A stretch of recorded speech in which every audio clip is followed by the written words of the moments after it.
A very good afternoon, ladies and gentlemen, and thank you very much to all of you for being present here today at this particular seminar, which is on the subject of the One Belt, One Road, and more popularly being referred to as the OBOR in the strategic discourse.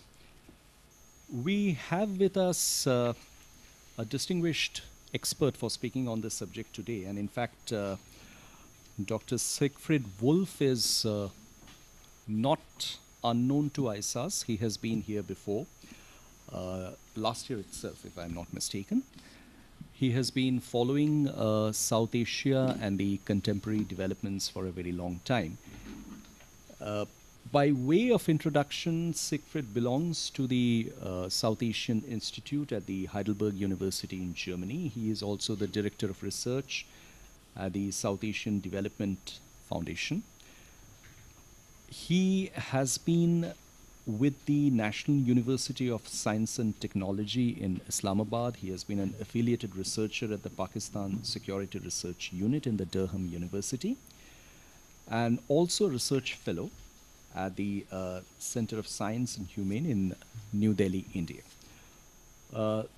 Siegfried has been a political scientist by training, and he has been closely following a number of issues connected to the extremely complex region of South Asia, where subjects intermingle in such a fashion that it is often difficult to dissociate them in terms of dispassionate views. But what he is going to speak on today is perhaps a subject which for the first time, we are deliberating here at ISAS in terms of a public seminar. And this is a subject which all of you who are here today would note that has captured tremendous traction and generated an enormous amount of debate, not only in terms of the Pakistan-China relationship per se, but also in terms of its implication on the regional dynamics, in a larger perspective, maybe in terms of a series of infrastructure initiatives that are taking place in the Asian region, including South Asia, spearheaded by China, connected to institutional developments like the Asian Infrastructure Investment Bank. And also the fact that at this point in time, South Asia is an extremely interesting state where, like always, there's no question about the potential and the trajectory on which the region is placed, but there are factors within the region which continue to pose questions over whether this potentiality will be converted into results.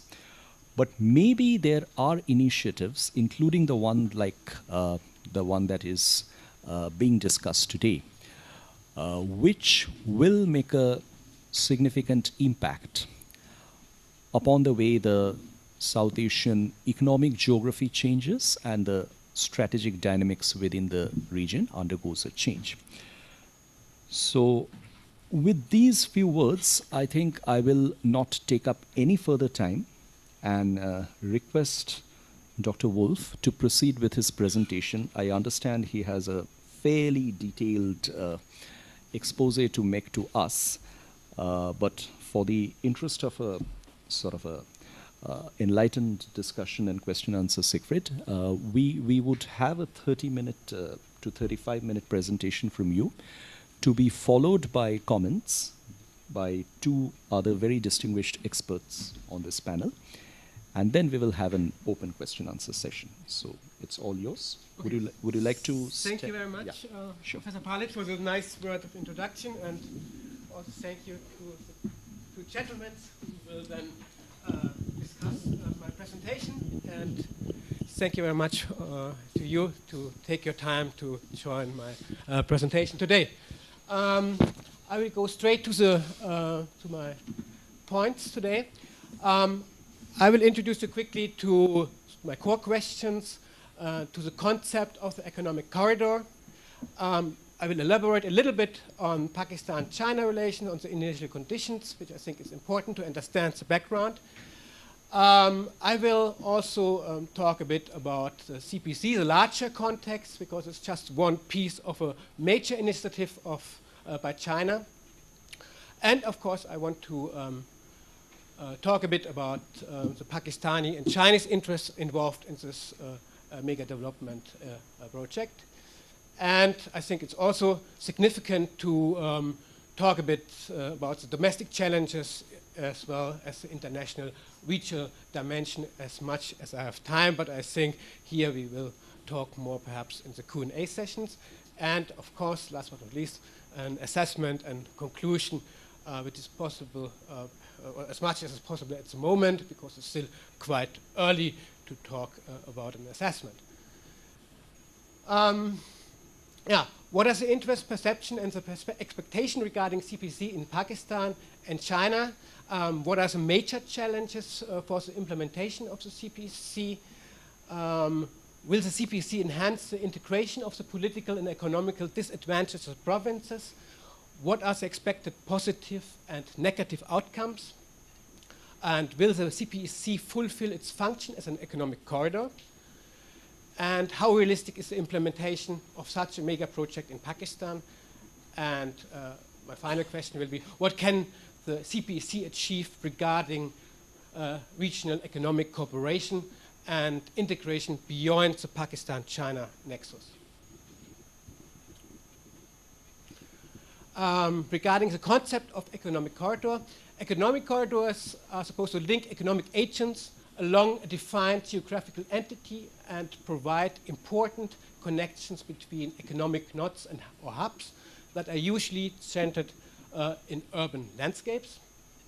And more concretely, economic corridors function as a connector to link production, trade, and infrastructure within a specific geographic framework of the center of economic activities, but they extend benefits to rural areas through transport, development, and linkage of production activities. So far the theory, but to implement economic corridor, you need basically three prerequisites. First, there must be conceptualization and crystallization of a growth zone, a region, or sub-region based on cultural, historical, ecological, and economic commonalities and complementarities. Second, there should be identification of economic nodes or industrial centers or clusters of the region. And the third precondition, these centers and clusters must be linked with each other via connectivity project and production chains. Yeah, basically, I think most of you know this already. China and Pakistan have enjoyed long-lasting, strong, and friendly ties. I can't go so much in details, but at least we can mention that Pakistan was the first country who officially established diplomatic relations with China, and perhaps I can talk later more about that. But one has to be aware of that there's a lot of romantic rhetoric when diplomats from both countries are meeting, like always describes the friendship as all-weather friends. But besides this rhetoric, this flowery terms, one has to say that they don't have so much in common besides an antagonism towards India and a short border of around 520 kilometers. Important to note is that we have basically a very strong asymmetrical relation between both countries, especially when it comes to trade, economic strength, and financial resources. This is a little bit the weak side on this bilateral relations. They do not share much cultural reference points or values. And one has also to say that there is a remarkably different perception among the common people. Generally, we can say that in Pakistan you have a great enthusiasm and sympathy towards the Chinese people among the common people, but this enthusiasm is not so much shared among common people in China. There are several surveys which are pointing out at that issue. But nevertheless, besides this asymmetric relations, we can say that there's increasing cooperation between both countries since the last years, decades, especially regarding arms supplies, nuclear cooperation in the civilian and military sector. We have a lot of cooperation in mutual aid and disaster relief. There are a couple of earthquakes in the past, which both countries support each other. There is a strong diplomatic support from Pakistan for China. The Tibet issue, Taiwan issue, especially regarding this one China policies, and we have a lot of Chinese development projects already in Pakistan, especially the Karakoram highway. So therefore, we can say major promised Chinese investments in Pakistan are nothing new. The larger picture. Basically, the CPEC is a significant part of a regional initiative led by China, known as One Belt, One Road, OBOR, Professor Palit mentioned already, or this new Silk Road Economic Development Corridor. It aims to revive ancient trade routes connecting Asia with Europe and Africa. We can say that this is a major focus of Chinese diplomacy since 1 2 years. And the OBOR concept refers to two ambitious development projects, proposals. The first one is a so-called Silk Road Economic Belt, the SREB, and the 21st Century Maritime Silk Road, the CMSR.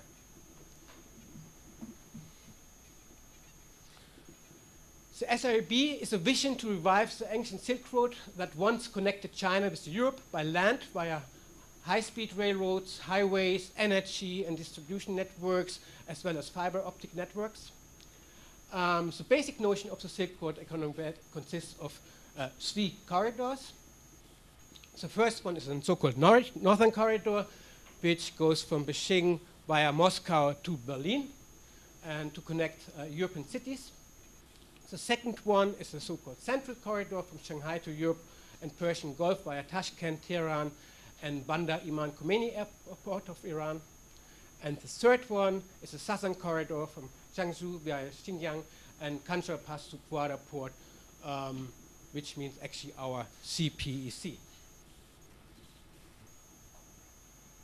Here I have a map. Here you can see, we can show it later again, the Northern Corridor, which goes to Moscow, Berlin, and even up to Rotterdam, and with a side kick to Helsinki.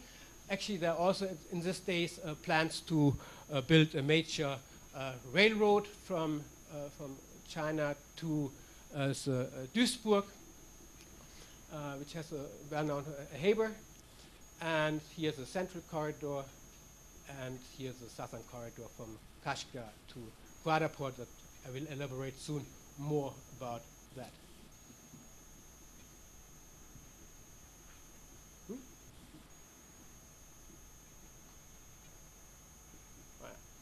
So, the Maritime Silk Road. As a sea-based path through the South China Sea, South Pacific Ocean, and Indian Ocean, it will complement the CRB.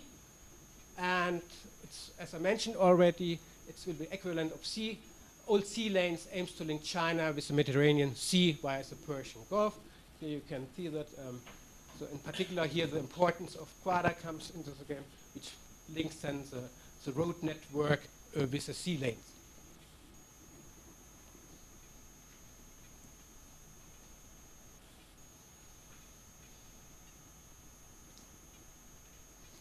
Yeah, what is behind this idea from the Chinese side? I mean, I'm not a China specialist, but I see at least a little bit we should elaborate on the basic development ideas, philosophy behind it. Both projects, CMSR and SREB, are supposed to combine two fundamental Chinese development strategies and phases in the country's economic planning. The first one is a so-called bringing in or hitching a ride period, in which Beijing initially started to open up primarily to receive international assistance and to catch foreign investment and technology. This period was followed up by the so-called bringing out period, where China pushed its enterprises to go more or less global and to become engaged outside the country. So, and these two ideas that got combined by the concept of new introduced concepts, the so-called concept of new mutual beneficial, and the overall idea of that is that cooperation partners in neighboring countries should benefit from more China's economic growth to ensure the mutual and equal pace of development. Interesting in this concept is that it's supposed to be guided by three principles, the so-called three no's. The first one is China does not interfere in the international affairs of other countries. Second, China does not seek to increase its spheres of influence. China does not strive for hegemony or dominance. So far, the official China statement, but we have also to say that this is a quite flexible approach. In particular, when we look in the last, in the couple of last years, what's happening in the AFPAC region, where we can observe more and more Chinese engagement in domestic politics. Some keywords, the latest negotiation between the Taliban and the Afghan government were heavily, or at least strongly promoted, supported by China via Pakistan. And another example of Chinese intervention in domestic politics is, for example, the Red Mosque issue, where Islamic fundamentalists were hiding and also capturing Chinese citizens. And after that, China put some pressures on the Musharraf government at that time to get active and to solve the issue. Another important issue, I can't go so much in detail, is the other Uyghurs, Uyghur militants, which are based in Pakistan and supposed to claim that they carry out anti-Chinese activities in the western province of Xinjiang. So what is the plan behind the CPEC? The CPEC connects Kashgar in China's western Xinjiang Uyghur Autonomous Region with the southwestern Pakistani port of Gwadar. Basically, it should have a 1+4 structure, which means the economic corridor in the center, plus 4 key areas, which means Gwadar port, energy, infrastructure, and industrial cooperation. Important is that the CPEC should not a transit route, or I mentioned the container in or container out economy. So instead, it should create manufacturing hubs along the corridor. Pakistan's most important cities should have access to the route and should be connected with each other via the route and certain crisscrossing highways. So far the idea. And this whole project is mainly funded by China, but here and there we find also some Pakistani co-funding. But this is more or less a minor part. The whole project is expected to be completed in 2030, especially so-called the long-term projects. But there are also several projects which are already initiated and which should be done in the next 1 or 2, 3 years. And here we talk about the so-called early harvest projects. Basically, the CPEC is a combination of cross-sectional components: infrastructure, trade, connectivity, transport, energy, and services, which covers following elements: or road network. We have an idea of setting up also railways, pipelines for oil and gas. The port of Gwadar should be substantially upgraded to a seaport with an international airport and a hospital, etc., etc., and energy station, which covers all kinds of energy supplies like solar, wind, coal, hydropower, and dams.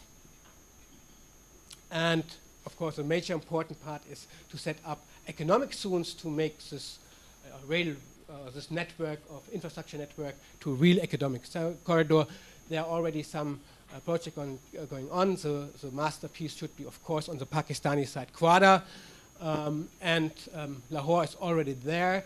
It's a part of another program by China. It's called Chinese Overseas Special Economic Zones. And there should be a lot of industrial parks. I don't have now a concrete number, but at least something between 25 and 30 parks should be set up, but the current committee is at the moment figuring out how many and where they should be established. Of course, as I already mentioned, we have a communication part. Communication network should be established too. And we have cooperation in other fields like research, education, and healthcare. And a significant element is also the trade in services, especially when it comes to easing financial transaction. Yeah, regarding the implementation, the economic corridor is supposed to have three main routes. The first very main route is so-called Western alignment, passing through Khyber Pakhtunkhwa here in the north and Balochistan. The second route is the Eastern alignment, passing mainly through central Punjab and Sindh. And the third route is the so-called Central route, passing partly through KBK and includes unconnected parts of Punjab and Sindh. And last but not least, the northern route, which then connects all three corridors or alignments up to Kunjarab Pass, then up to China.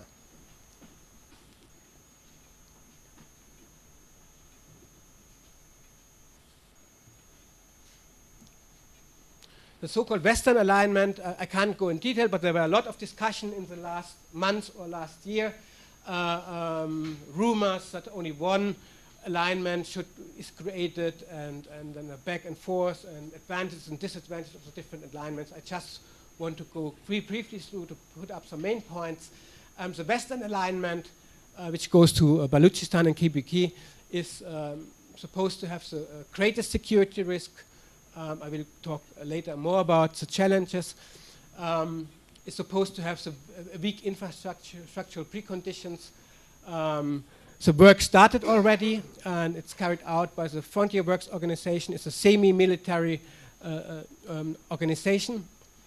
The Eastern alignment is supposed to have fewer security risks, better infrastructural preconditions, and the work will be carried out by Chinese companies on a BOT, build, operate, transfer basis, or meaning public-private partnerships. Actually, the call got out to this week, and 3 Chinese companies competing for the first sections of the Eastern alignment. And there's a central route, which is supposed to have medium security risk. It's hard, of course, to measure that, but at least somewhere between the Eastern and Western alignments, and the same counts also to the infrastructural preconditions. In sum, the complete network of the corridor is not totally finalized yet, and, especially when it comes to the connecting roads between the 3 main corridors. But the basic idea from Islamabad and Beijing is that all 3 corridors should be connected, built. This might be very expensive, and especially when it comes to the time, this might be a problem, because China puts now a lot of pressure on Pakistan to get things done as soon as possible. We have in the last days, weeks, something like a political promise of Prime Minister Sharif, who says, okay, the Western route goes first, but I have the feeling that the Eastern alignment might be more likely to be finished first. So we can say we have something like, unofficially, a focus on the Eastern corridor, at least as a first phase, and the other corridors will follow. And there's a lot of security concerns about Chinese investments. We have to see this. This is a factor why perhaps one focus on the Eastern alignment first, until the security situation is much more improved in Balochistan and KBK. And as I mentioned already, Beijing demands an early completion. And so there's this kind of saying, a slogan, takes the easiest to first. Yeah, and this means the early harvest project. which might be also reasons that they push especially the eastern alignment. Nevertheless, we have already substantial work done on the western alignment. I think something like 550 kilometers out of this 1,200 kilometer corridor are done, which is actually quite good, and this was a record time. But we have to see how this developed. One reason why they were so fast is that they can partly draw on the existing highway route map. I just put up some lines here of the Asian highways or routes in Pakistan which are dedicated to the Asian highways. And so we can see that already some parts are there, but this means not that it's such a big advance because certain sections have to be seriously improved. They're not in the best condition. Here's a map. Perhaps you can have later a look on it. With all the three main corridors and the several projects which are already planned. We can see solar, wind, dams are planned, and airport, hospitals. So there are a couple of things going on at the same time to give more impetus to the whole project. So what are the interests in the whole project by Pakistan and China? Regarding the economic dimension, we have a significant improvement of infrastructure and energy situation. This is expected. The connection of major cities via the new nationwide infrastructure. Positive effects on all other economic sectors are expected. The transformation into an economic manufacturing hub is an idea, a goal. An economic boost for Pakistan's poorest provinces. The deepening of economic relations with China, not only geopolitical interaction. And very important for Pakistan is to substitute for United States aid, which is increasingly perceived as unreliable and which are also dropped down in the last year because there's a perception that Washington is losing a bit interest in the region in general and Pakistan in particular. Regarding the political dimension, Islamabad hopes that with the CPEC they can harmonize the relations between the different provinces as well as the center-state relations. Another interesting factor is that the successful complete implementation of the CPEC could improve the credibility of the civilian government and perhaps has a positive effect on the strengthening of the process of democratic transition. But this we have to see. We can talk later about it, in particular when it comes to the relationship with the military. Perhaps we have also, and I'm pretty sure about that, we have an attempt for a new international positioning, perhaps a new self-confidence on the Pakistani side. The aim is to get independent from the United States and combine with a new bandwagoning, intensive bandwagoning with China as a potential new superpower. We might perhaps observe a reassessment of the Afghanistan approach. And interesting in this direction also is the US-Iran rapprochement, which could, in particular the dropping of sanctions, this could open new opportunities for Iran-Pakistan cooperation. But here we have also to take the Saudi Arabia factor into account, how far Pakistan is willing to get closer to Iran and not risking a good traditional relationship with Saudi Arabia. Okay, another point is increasing, this is also quite new, and increasing Pakistan-Russia ties and opening up to the Russian sphere of influence, in particular to Central Asian states. Regarding the social dimension, we have extraordinary growth of the country's economy is expected, and especially a positive ramification for the social uplift of the common people. There are hopes that the subsequent improvement of the living condition will help to contain religious radicalization, militancy and jihadism. And the overall the dream is to have a terror-free Pakistan. On the Chinese side, there are of course also several interests involved. In the political dimension, the CPEC would provide China with another exit route to the Indian Ocean and allows to bypass the Malacca Straits to reach Africa and the Middle East. It's hoped that this land route would be shorter and perhaps cheaper. One can avoid the potential risk of piracy. Malacca Strait could be blocked in times of serious tension. Here we talk about the so-called Malacca dilemma for Beijing. Here we have to see that at least 80 or around 80% of Chinese energy imports flows to the Malacca route, which can be blocked in times of tensions. And here, of course, this route is particularly under control of the United States and allies. The CPEC will help Beijing to expand its maritime capabilities, particularly in the Indian Ocean region. There is no doubt that China can increase influence and control over key maritime trade routes and to improve access to sources of energy. China could massively extend its influence in Central and South Asia. And Beijing expects diplomatic support for its foreign policy, especially one China policy and Afghanistan. And a clear Pakistani commitment and concrete activities to protect the sovereignty and territorial integrity of the People's Republic, especially when it comes, for example, to the Uyghur issue. And here, namely, to undermine all efforts from Pakistan-based terrorists and separatists to destabilize mainland China, foremost Xinjiang province. The build-up of an economic, prosperous, and social, politically stable Pakistan would strengthen China's influence in South Asia and its position towards India. This is an important factor, which we can also discuss later. The CPEC is an expression of China's claim to be a great power.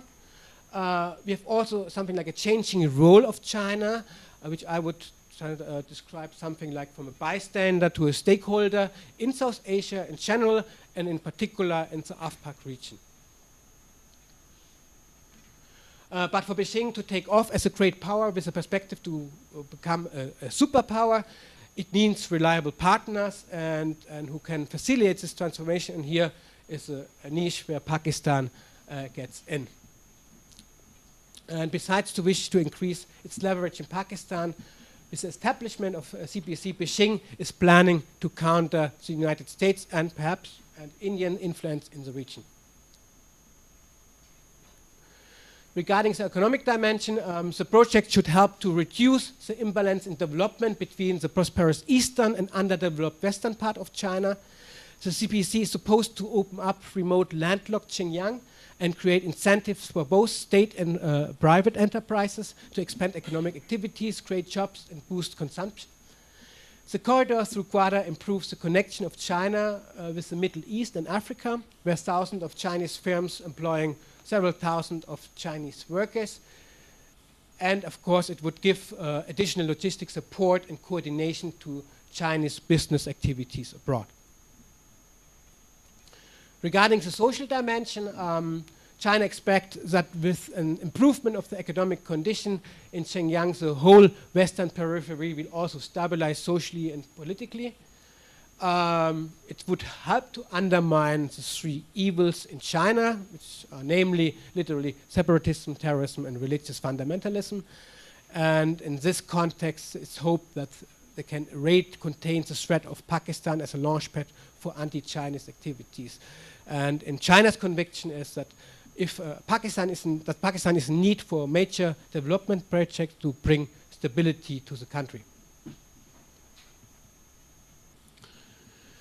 So what are the challenges and the international dimension? Basically in Pakistan we have, as many of us know, a lack of security. There are several reasons therefore. First of all, the Pakistan Taliban and other associated affiliated local terrorist network. We have a major insurgency since decades in Balochistan. We have foreign extremists, especially the Uyghurs, based in Pakistan, which not only possess a challenge towards China, mainland, and as well as there could be a threat towards Chinese activities and development project in Pakistan. And of course, we should not forget the global jihadist networks like Al-Qaeda, even if they lost perhaps some strengths, but they're still there, and the upcoming influence of the Islamic State in South Asia. We have the central region conflict and provincial rivalry. A key word is here the Punjab dominance. We have, like in many other states, a problem with corruption and a lack of transparency. Another problem is political unrest, instability, lack in continuity of policy planning. Political unrest, for example, which already harmed or delayed several projects because one official visit of Beijing was cancelled or was postponed because of political unrest and upheavals in Islamabad. We have the civil-military relations as a factor.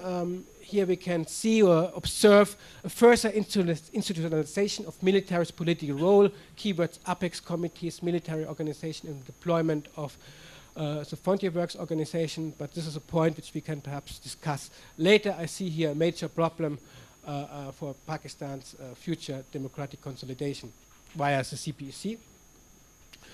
We could face when we have some major problems regarding complete implementation of the project, for example, just an eastern alignment. This could create further social political unrest, perhaps protest movement, and even there might be a threat, as usual, of a military coup, which we have always as a permanent rumor.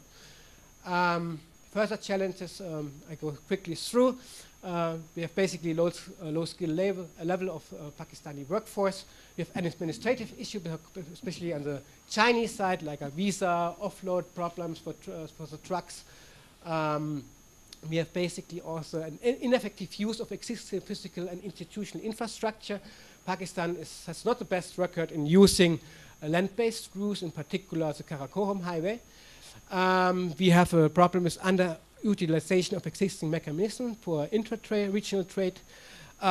We have a major, or it's also a problem which we have to take into account, a lack of credibility, or the problem of credibility of China as a development partner. I can explain this later, what I mean by that. And we have, of course, also geographical obstacle, natural calamities here. Just one point, Kanchara Pass is closed for 4 or 5 months during winter time, which of course is a major problem when it comes to a functional economic corridor. To my assessment and conclusion, how likely is the implementation of a CPEC? Basically, we can say positive is that all major forces in Pakistan, significant political forces are behind it. We have the civilians and military on board. We have also a kind of a national consensus. There was an all-party conference which pledged their support for this project. We have to see how sustainable is this consensus. Regarding security, we have a significant improvement when it comes to the security situation, which is measured by a remarkable reduction of terrorist attacks. Nevertheless, I think it's still a major issue, but from my perspective, I think it will be not a harm or not for the implementation, but the security issue will be especially gets important again for the later functioning of the routes. Of course, the time problem, as already mentioned, China wants to have a soon implementation, and when this doesn't work, there might be perhaps a threat that China looks for alternatives, especially when it could use against the idea to look further towards Iran. But as mentioned, there are several good progress is made until now, so we have to see how it develops. And as I already mentioned, we have a problem with the capacity, corruption, lack in planning and management. We have major problems, for example, in Quadra when it comes to land acquisition. This was permanently postponing the project and made it much more costly. But nevertheless, I also mentioned Pakistan, so China is in need of Pakistan, and the strategic location is a big asset, and I think that China is willing to deal with a lot of problems and to get this thing through. Energy crisis will, I can talk also later about it, will continue to be a problem. But nevertheless, I think from my perspective at the moment, the implementation of CPC is very likely, but on a much lower scale and pace, and there will be higher costs and major resource or many resources will be wasted. Will the CPEC fulfill its function as an economic corridor? China and Pakistan are on very different levels, as we all know, of economic development. This is not a secret, but we can say that both countries can complement each other economically. Chinese economy faces supply side pressure for certain commodities. Pakistan can, in this direction, serve as a supplier for natural resources, and it can also supply manufactured goods, technology, and investment. So there's a win-win situation in this direction. We have already identification and establishment of economic knots and special economic zones and industrial cluster. They're on its either established or already on its way. Also, this point is also fulfilled. And these clusters and knots will be definitely linked, at least with one road, and ideally in the future then with more all three routes and connecting crisscrossing roads. Critical issues which will remain, as I already indicated before, this region has a problem that has not really common cultural base. There's another problem which are the current priorities within the CPEC. The major priority is focused on infrastructure and energy. This can be perhaps on the expense of industrial development. We have still a lot of missing links between the different centers, industrial centers. There's a major concern that the CPEC could lead to more imports from China, which could, of course, have a negative effect perhaps on local industry. There might be also of some routes, especially the eastern routes, like this economist Kaiser Mengali. He made a big survey in this direction. He measures the destruction of valuable land and displacement of people, environment problems. These are costs which one has to take into account, which would be in favor of certain routes or not. By SCT and SR centers, by relocation from certain intermediate level to industry, this is an important point which have to take into account. And the CPEC will increase market potential for Pakistani exports, especially textiles, agriculture, products, and minerals. Here I see perhaps some positive ramification when we see when Pakistan is really able to build up its industrial centers. This could even then get more benefit out of the GSP Plus, this Pakistan trade agreement or special status. Conclusion in sum, the CPEC will only fulfill its function as an economic corridor under following conditions. Establishment of all three corridors, which means all provinces must be included. The creation of necessary links between the knots, special economic zone and industrial parks must be properly linked. Establishment of special economic zone industrial park with all basic facilities is a major demand of China, but they are functional. The Pakistani workforce must be included as much as possible. The provinces have to be more and more incorporated in the decision-making process. And there must be establishment of mechanism for fair distribution of benefits from the CPEC and related projects among province and center provinces in these relations. This I don't see yet, but let's see how they want to solve this issue. And Pakistan must be fully embedded into the region economy. So my major point is the CPEC makes only sense when we have an eastern and western opening, including cooperating with Iran and India to utilize the full potential of the project. Thank you. Thank you. Thank you very much, Siegfried, for that extremely detailed and illustrative presentation. By the way, you surely realize that when you mentioned the point of China's credibility as a development partner, your presentation went off, which might not have been entirely coincidental. Anyway, so we have two very distinguished commentators, Mr. Shahid Javed Burki, whom many of you know, former finance minister of Pakistan, former vice president of World Bank, and now a distinguished visiting scholar at ISAS. Sir, if I could have your comments, maybe Well, for 10 thank you minutes. very much. This was a masterly presentation, extremely good. And I'm not being Iftikhar Chaudhry in this context. He says, he's my mentor, he says every comment should begin with a very good compliment, but this is really meant. You've covered a difficult area, a difficult project. I will just add a few things that you didn't go into in order to provide a little bit more substance. You already had an enormous amount of substance in this. The first one is economic benefits. I know from my experience at the World Bank that projects such as these, highway projects, railway projects, so on, are extremely difficult to evaluate in terms of benefits.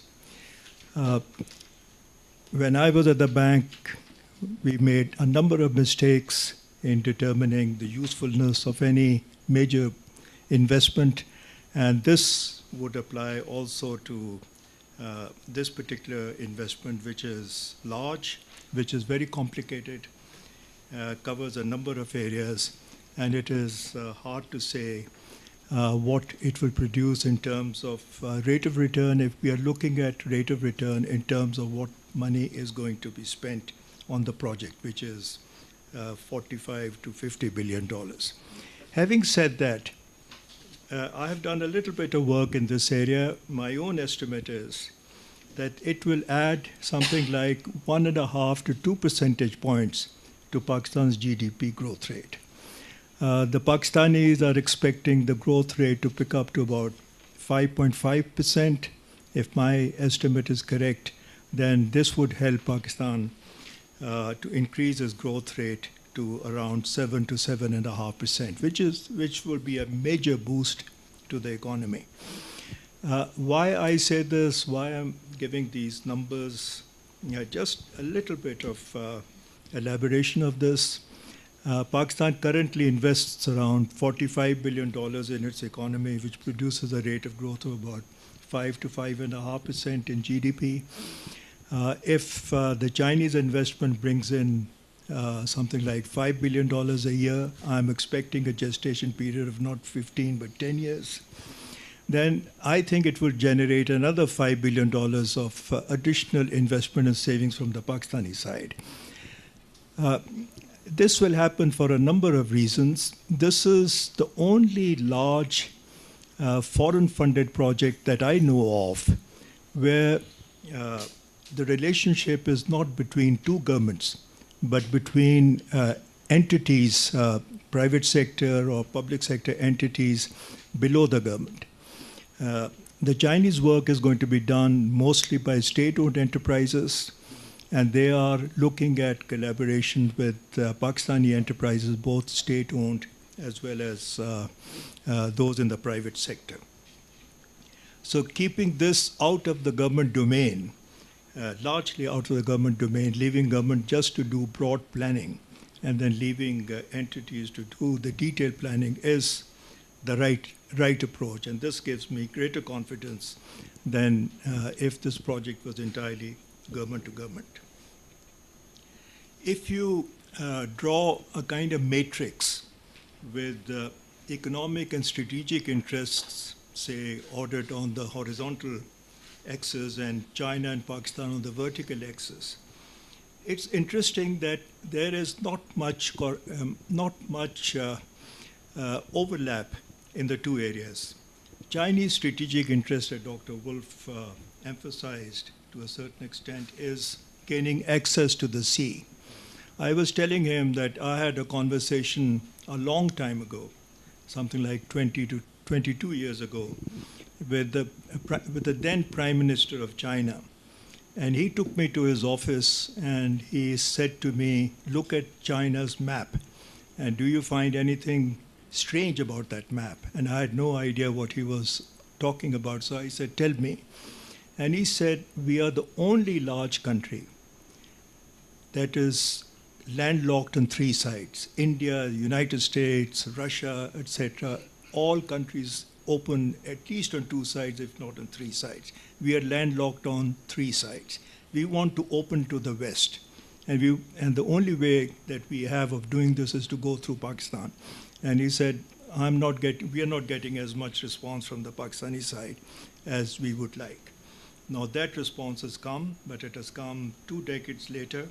So this is not an accidental thing on the part of the Chinese. They've been thinking about it for a very long time. Another important thing about the structure of the Chinese economy is that their wages have increased.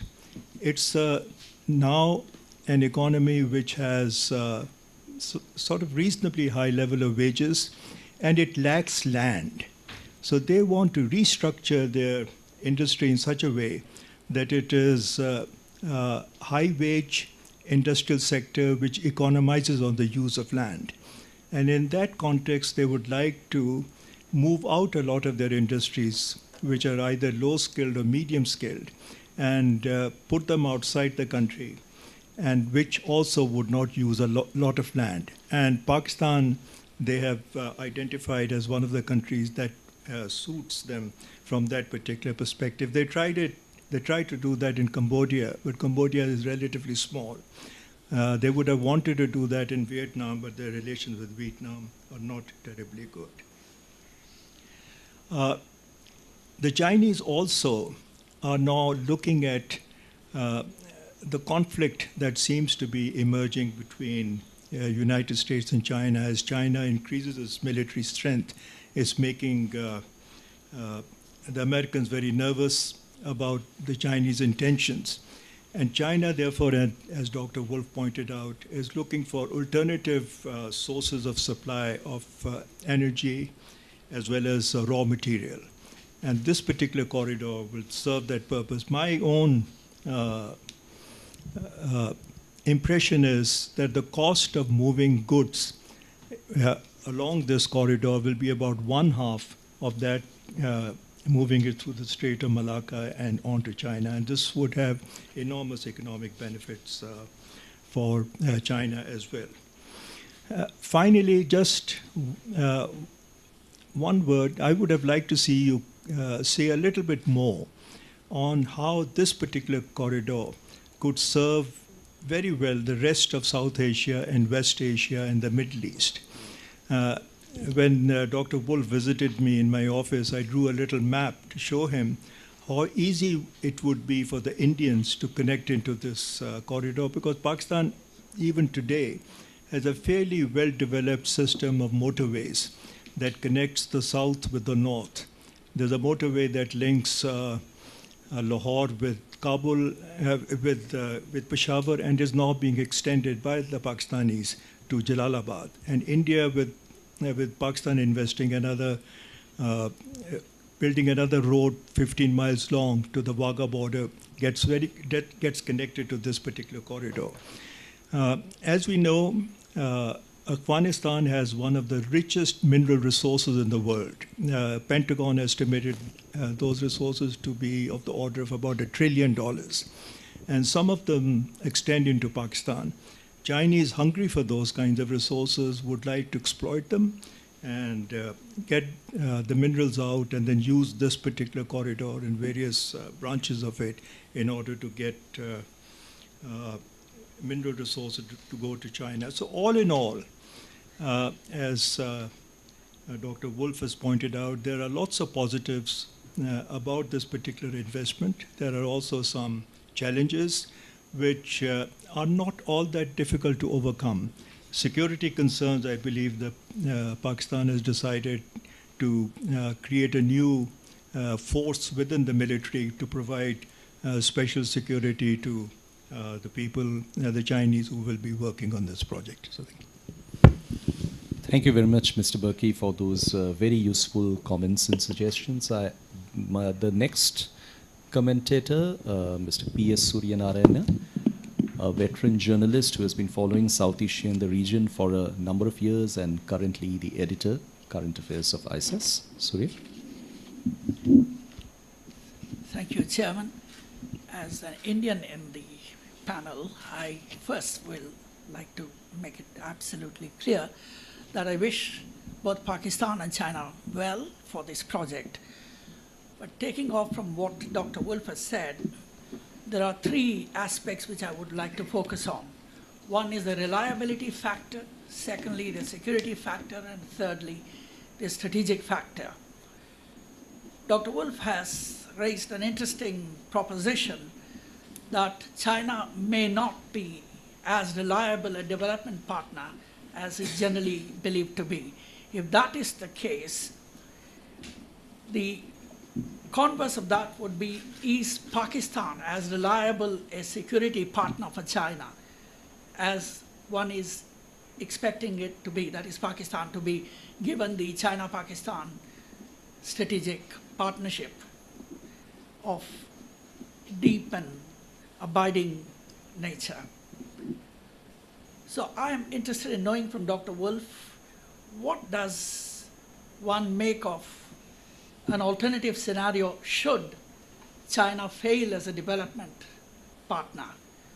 As I said, I do not want that to happen, but in case it happens, will Pakistan have other options, and what are they?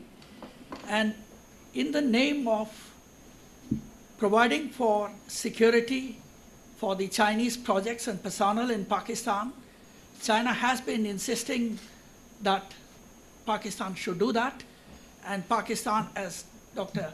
Burki has pointed out, is raising a dedicated force for the purpose of providing security for the Chinese personnel and projects under CPEC. But is there a danger, again, much more than a theoretical point, of China militarizing Pakistan in the guise of taking over the security operations for the purpose of protecting Chinese interests and personnel under CPEC? And the last point I would touch upon is the strategic aspect. Dr. Burki has eloquently pointed out that one of China's major strategic concerns was to have a maritime access as an alternative to the Strait of Malacca route, which could be problematic in certain circumstances. And therefore, Gwadar provides an easy to understand route for China to access the Arabian Sea and the Persian Gulf on one side and the Indian Ocean on the other side. But there is another strategic aspect, which of course involves Pakistan, China, and India. Because part of this corridor, the northern section, which you did not quite elaborate on in your presentation, passes through territory which India says belongs to India, and Pakistan says there is no issue about that. So could Pakistan, of course it is in Pakistan's interest to have the project go through the entire length and breadth of Pakistan. Certainly no one can dispute that. But could China have thought of an alternative? And here again I draw upon Dr. Burki's proposition that this CPEC as conceived now could also serve as a bridge between India and Pakistan through a narrow stretch of connecting road, or whatever it is, between Pakistan, the eastern wing of, the eastern section of the CPEC, and India. So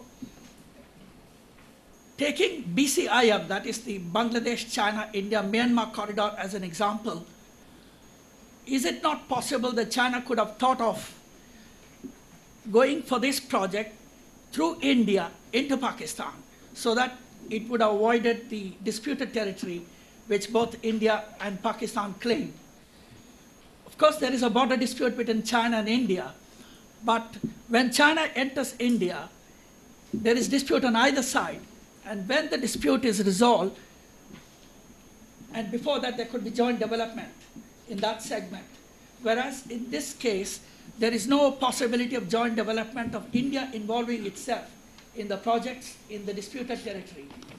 So these are some of the thoughts that occur to me, which probably you could enlighten us on if you have thought of them already. Thank you. Thank you very much, Surya. I think, Dr. Wolf, if you agree, what we will, would you like to respond to the discussants at this point in time, or would you like to address? all questions, comments taken together, including those of the discussants? What would you prefer? I'm open. Perhaps I could. Sure. Why don't you go ahead and Okay. address the points? Mr. Burki, you mentioned that there was no response from the Pakistani side at the beginning, in the early 1990s. I think we have this date in our discussion. It's actually true that the civilians were always a little bit reluctant, or they took a little bit more time. But interesting in this direction is when you read the media, they always it's announced that this was the idea of China to start with this project. 2013, of course, as you mentioned, it's much more older, this idea. But we have ideas in this direction also in Pakistan earlier, especially under Musharraf. They had the idea to set up a kind of corridor from Quetta to Pakistan, to China, Kashgar. So this idea was already summering within military circle, but I think it didn't go so through, or was not picked up later by civilian side, because the new civilian government had basically, I think, the idea to ignore everything which comes out of the Musharraf time. So in this direction is also quite interesting to observe what happens this year, that particularly the army got very active. They were quite disappointed about the implementation of the National Action Plan, 20 points, which are especially focused on countering terrorism, and regarding military statements, the civilians were too slow to implement this action plan. So what happens then is that they're forced or put pressure on the civilian government and got not only active. Also, when it comes to this, my major point is when you talk about the civil, the CPEC, is that this, on one side, it's a positive development that Pakistan finally gets active, really active, in a full-fledged manner regarding countering terrorism, and especially that civilians and military try to work together. I actually mentioned try, this has a certain reason, but I'm especially afraid in this direction that what we have, and due to this hype of the CPEC, the civilians give literally again a blank check to the military. It's amazing when you are reading statements of specialists on civil-military relations that they're only saying, okay, it's time now to focus on development. Let's not talk about or start again the democracy debate. We have the 21st constitutional amendment 2 years ago, which was just got extended, which gives special powers to the military. Military courts were established. We had now the establishment of apex committees. I don't know how far you are aware of that. And what happens is that the military set up a parallel administrative structure to the executive and legislative. The apex council are on the federal level and on the provincial level, which is comprised of, I think, of course, on the federal level, Chief of Army Staff and some, of course, the Prime Minister and several ministers, but the bulk of the people are technocrats. So we have something like a military bureaucratic administration at the moment in Pakistan, and on the provincial level too, but then the corps commanders and chief ministers. So, and they make the decisions.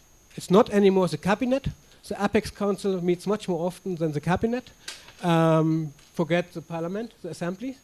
The decisions are made in this constitution, in these institutions. So this is, and at the same time, a little bit frightening when one has the democracy theory classes on, when one takes into account that there's no oversight mechanism at all. Therefore, my theory is a major problem might be in the long run, in the political dimension, the lack of the further lack of institutional control and the lack of oversight mechanism. And which we have, for example, what my point is that at the moment we never ever had in the history of Pakistan such a formal institutionalized role of the army. This even beats the 8th Amendment of Ziaul Haq. Of course, they were always in the dominant actor in the political area, but not so far institutionalized.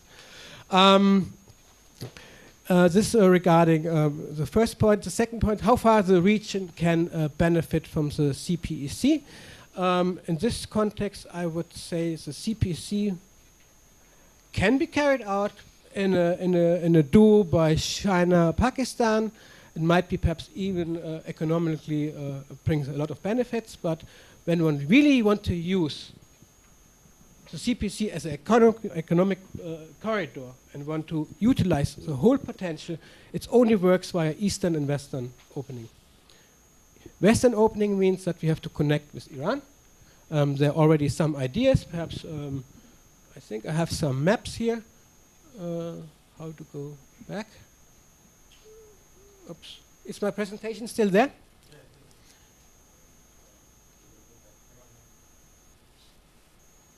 At the end? Yeah. Down. This one. For example, here with, oh no, not this one, sorry. Can I? No, I have no access. Back? Okay. For example, the first one is, I have a map, I think one slide before, which shows us several pipeline projects. So there might be a lot of opportunity to work with Iran together via pipeline projects. And of course, trade, one can open up the Western alignment. I think this is not the right map, but doesn't matter. And regarding India, we have also a lot of potential. When one see, I'm not an economist, but the bulk of the trade in India in many are actually land-based trade, but they use a lot of money and resources, or waste a lot of money and resources to bring it to the sea, because China, India, Pakistan border are sealed. So there are a lot of options, for example, to open up mini corridors. This can be along this official Pakistan, China, Pakistan, India border, like Wada cross point. We could also think about in the northern area, northern borders, that there could be this land, the checkpoints are open for trade. So this would be quite interesting. There's a lot of potential in this direction, but most important, I think I will also address a little bit your comments in this regard. Most important is that India as well as Pakistan adopt something like a more constructive approach towards the CPC, to see perhaps a positive side, to have a positive approach toward economic corridors, not only the CPC, but also what you mentioned, the Bangladesh, China, India, Myanmar corridor. That was it. I was drawing a parallel from that, and that's what China could have gone through India into Pakistan. Yeah, but we can, and therefore the most needed part is that we have something like a normalized diplomacy between both countries and economic cooperation, which might be, of course, a little bit difficult when we take into account the latest border violations. Interesting in this direction is also during the last visit of China's president to India, that there was a border violation, that Chinese troops went over the line of control, actual control, exactly at the same time. Okay, yeah, but I'm not finished. Yeah? If you could round this up, then we can have the rest of the comments come in. Okay. Maybe we can address some of the issues together. Okay, for my point is, it's making only sense when the corridor is opening up to certain to other countries. The Central Asian states are more easier because there are no political hurdles. Regarding your issue that why China doesn't focus on the BCAM, I can't give you an answer. I guess it might be for political reason, because there might be still this problem, China, India. That is still not really solved, and they prefer to work together with Pakistan at the moment. But we discuss this later, because it's a very complex issue. We will now open the floor for discussion. We don't have much time, so I request the comments and questions to be brief to the as much as possible. I have Dr. Chaudhary, Rajiv, and okay, we start with Dr. Chaudhary. Thank you. To conform to your initial remarks, all spoke well and plaudits are owed to each. Anyway, the question is, I've been for years an affectionate observer of this project. And of course, as is often said, that to know what to ask is to know half the answer. So I warn you that this is something that I've already delved into somewhat.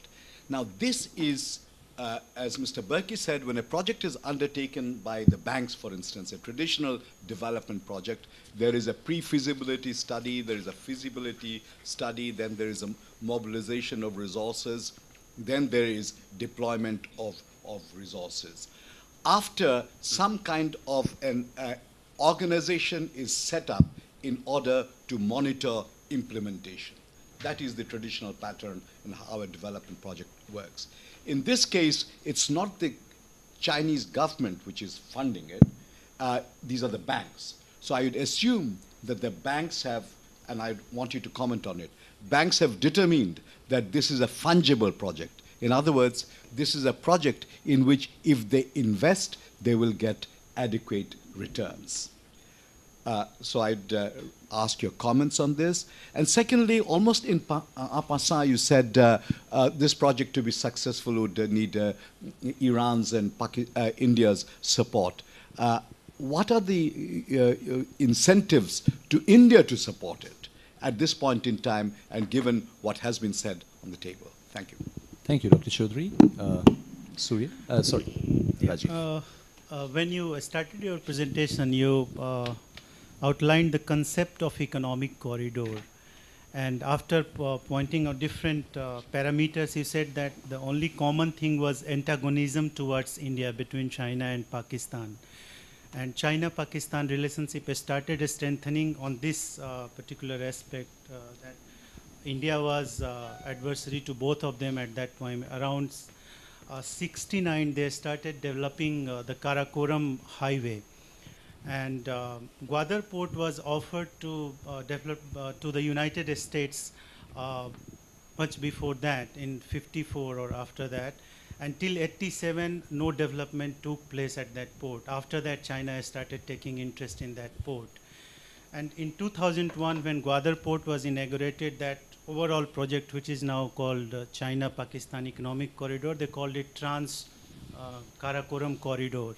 Now it is being named as China-Pakistan Economic Corridor.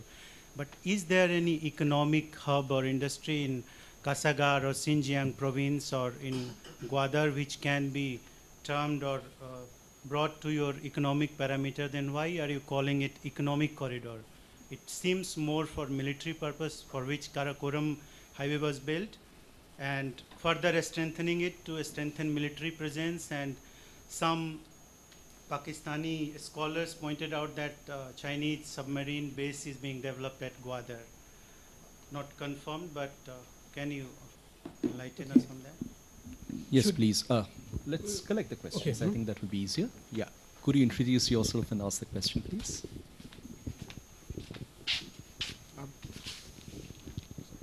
I have a rather very broad question and a couple of very specific questions. I work for an investment company and I do investment advisory. So the broader question is more about whether this project de-risks or re-risks the region.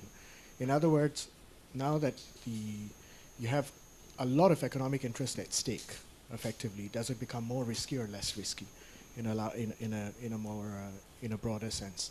Number two, the financing, and I agree with, I mean, it's going to be financed by private banks. And there's a fair bit of interest in terms of financing these projects. And it's at a very micro level as well. Companies in Pakistan and in China are looking at equities, and they're looking at quite a fair bit of things. So at a micro level, I think it's percolating quite seriously. But the ability for the Pakistani economy in particular, and maybe Barkey Saab can elaborate on that, to absorb the kind of investment, is that possible yet or not? Thank you. Any further questions? Yeah, please. Hi, my name is Alvin from MINDEF, Ministry of Defense. Can I just, maybe this is an unfair question. How would you assess or compare which factor is most vital to the implementation of the CPEC? Do you think it's the security factor, or is it the governance or developmental factors? Thank you very much. Maybe one last question if we have before we get Dr. Wolf to comment. If not, then I'll ask Dr. Wolf to go ahead. Yeah, thank you very much for this excellent questions. Regarding your two questions, the banks are of course interested to get some money back for the investment, and I think how, say for example for the Eastern Alignment, how it works. I mentioned that briefly. They have this BOT institutions, public-private partnership, and I think they will get definitely some back when they're built. In particular, they can then later run the whole. Aware of any study done? Yeah, I didn't find yet any kind of information. So, but I can only suggest that they will get some outcome of it, at least the companies. Regarding India incentives, I mean, first of all, they can improve their trade opportunities, and second, energy. I mean, when this would work out with the Iran-Pakistan-India pipeline, this would be would give a major input for the energy market in India. I don't want to talk much about this political issue. I think important is in this direction that that they have this constructive relationship. When the idea would be that Pakistan and India would start on the basis or continue the talks which started with this, in line with this Indus Water Treaty or the composite dialogue, move all political issues by side and start to improve the talks, at least on economic issues. And this, when this would establish it, one can go a step further, perhaps to get then China on board, and then to improve more, also like this Bangladesh, China, India corridor, Myanmar corridor. So at least when it would, perhaps not directly or indirectly, in the long run, it would help to stabilize the region. And this is also a kind of, perhaps not an economic benefit, but at least a political benefit for India. And another issue is regarding neighboring countries. I have the impression that neighboring countries like Bangladesh, Nepal, Bhutan, I think they might be also quite excited about the project to get somehow involved in that.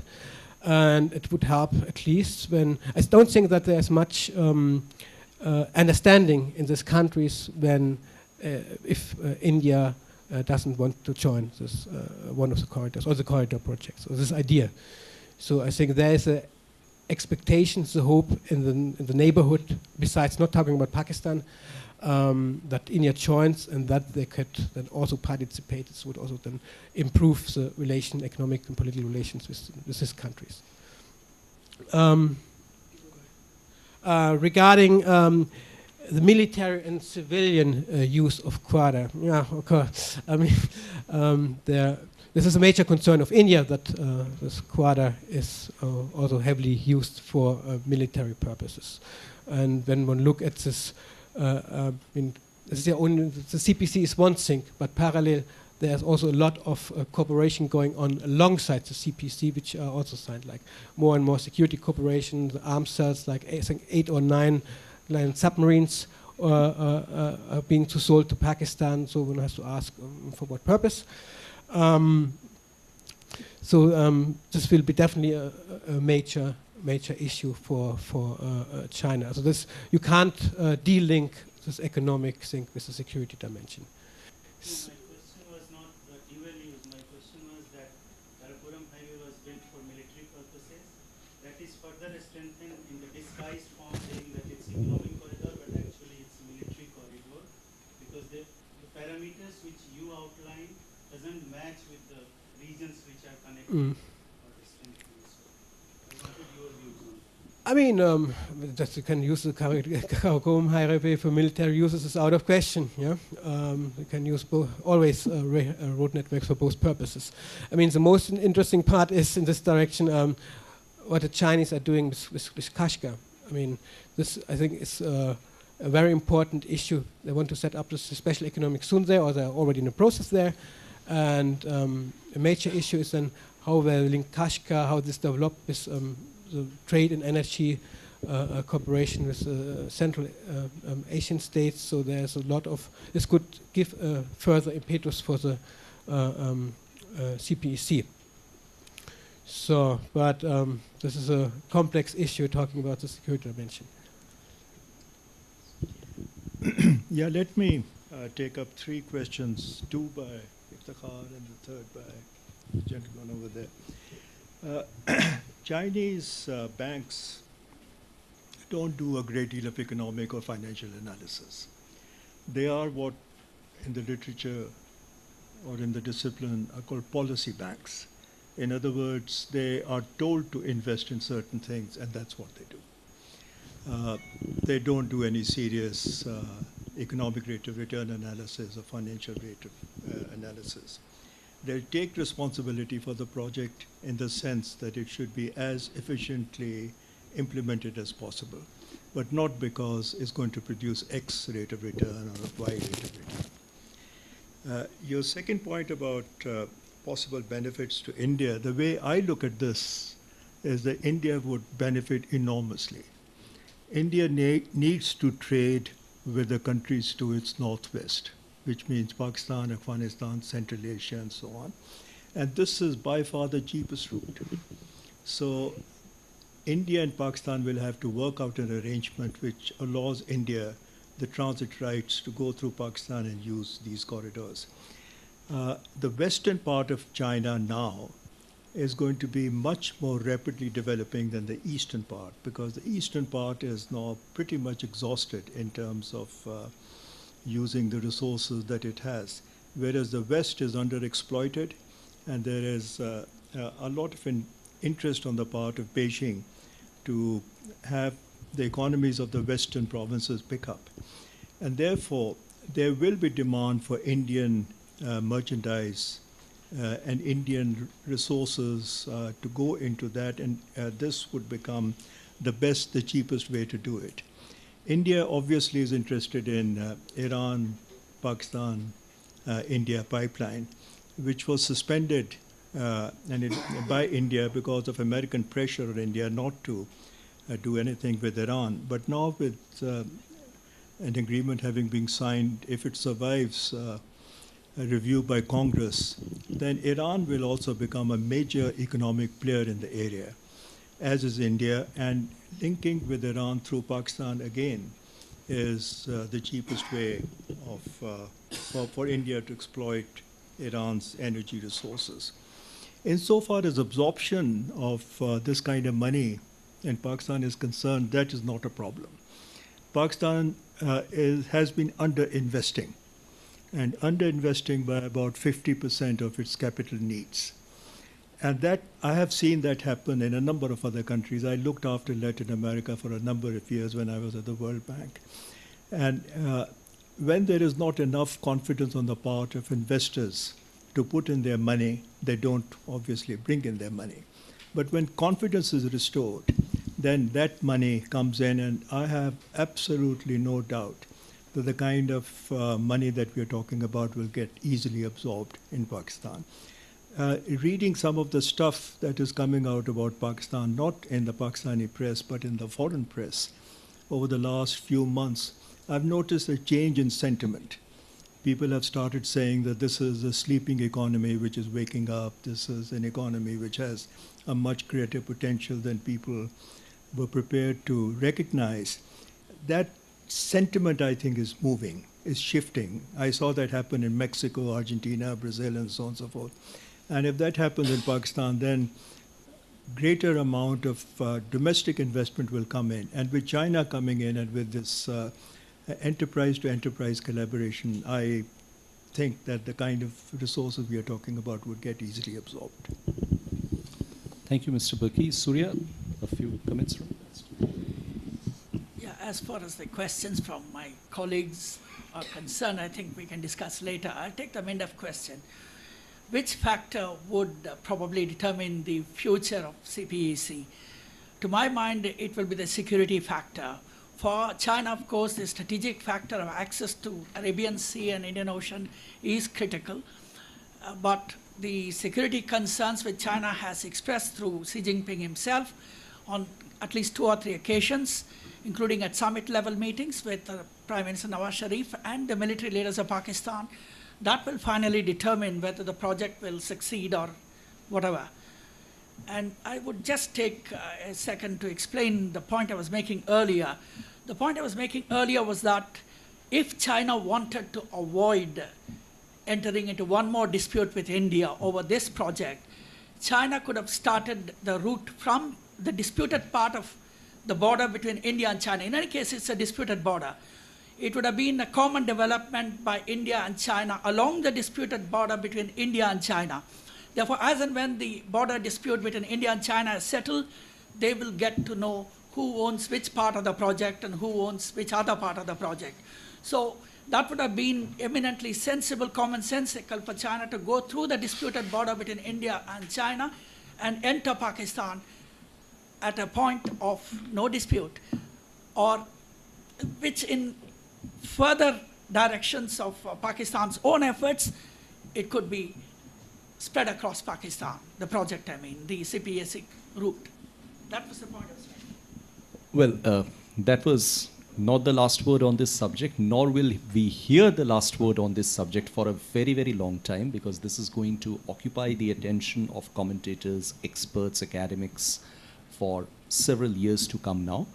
What I am left with at this point in time, after having finished nearly 88 minutes of extremely engaging and intensive discussions, is to first thank Dr. Wolf for a very commendable presentation. You have left us much more enlightened and well educated on the subject. And number 2, to thank all of you for being here today. We have had very distinguished presences from the diplomatic missions. Thank you so much for supporting ISAS and ISAS's activities. And I end with the good news that there is some tea and coffee outside, which would allow you the ability to continue the discussions. And Siegfried, as a token of our gesture, a book. Thank you very much.